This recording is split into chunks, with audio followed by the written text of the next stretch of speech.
most probably you are aware of Mahabharata. Even if you don't know the in-depth story of it, I'm pretty sure you must be aware of the name, at least the popular characters and what was going on and all that. Obviously, our understanding is kind of flawed because it has been dictated through the prism of entertainment and not enlightenment.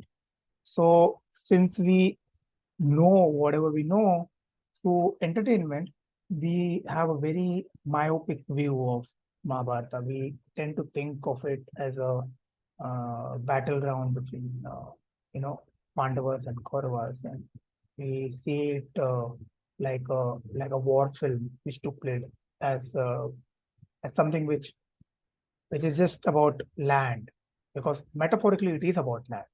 When you think of Kurukshetra, it is land. When you think of Hastinapur, it is land, and the same is true for all of the places.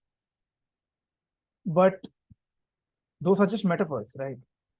What is really going on in Mahabharata is like characters are made to come to face their dharma. If Duryodhana is evil, the factors that drove him to evil is also explained. If you ask yourself what is Duryodhana's, biggest weakness, then there were many. Like there were way too many actually. But what really stood out was envy. Despite having so much, he was not happy and he was always envious of the Pandavas. So if you break down this characteristics, you'll realize that Mahabharata does a very fine job of detailing. It gives every single character that respect which side actors don't get in movies. So that also explains why this epic is the longest ever written down and why it has so many parvas. So Mahabharata is divided into parvas. These are like books, like book within book, like an inception of generations, because the story encompasses so many people, so many generations, right?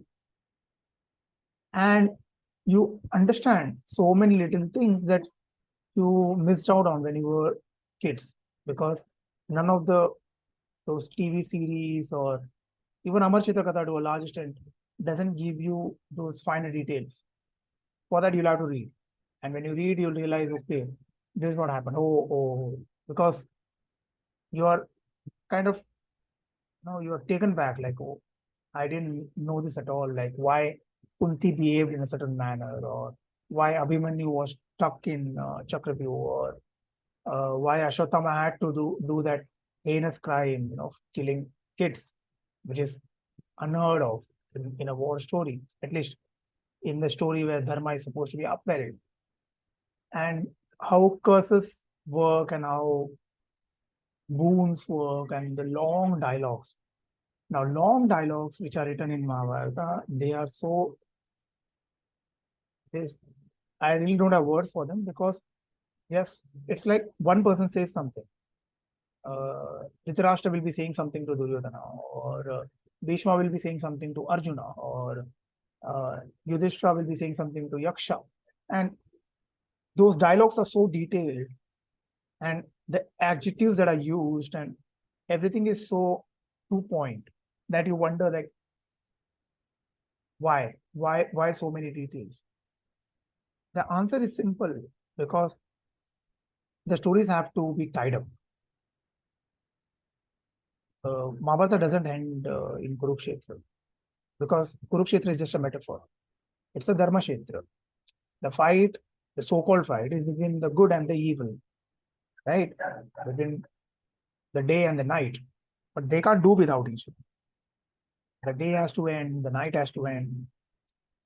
So Mahabharata doesn't end uh, after the 18th day of war. No, it still goes on.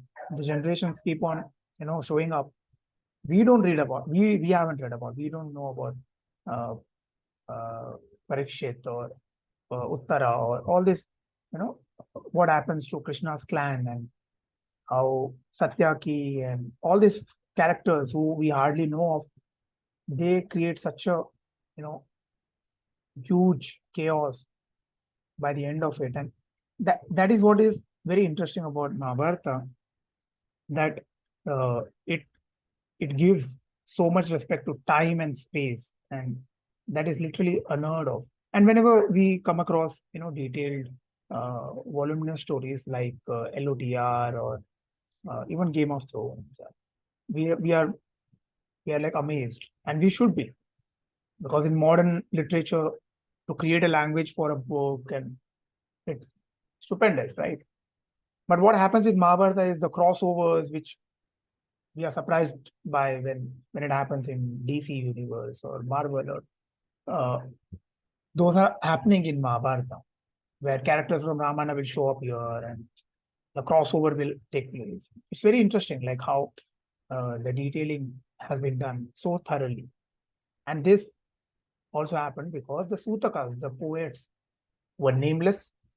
Nobody cared about credit, and there were at least 28 Vedvyasas. It was not just one person writing everything down.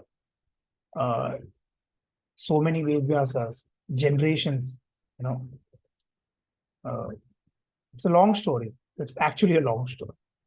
So yeah, I thought, like, since I haven't done a YouTube video in a long while, I thought I'll talk about Mahabharata, because uh, I've uh, I've recently started, going through certain commentaries, and I realized that there are so many little facets that I overlooked when I was younger, and now I realize that, okay, these things make so much sense, because what is a story without a climax, right?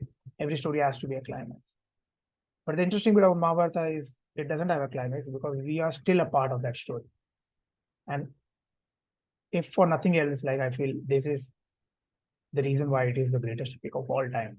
And I don't think that's going to change anytime soon.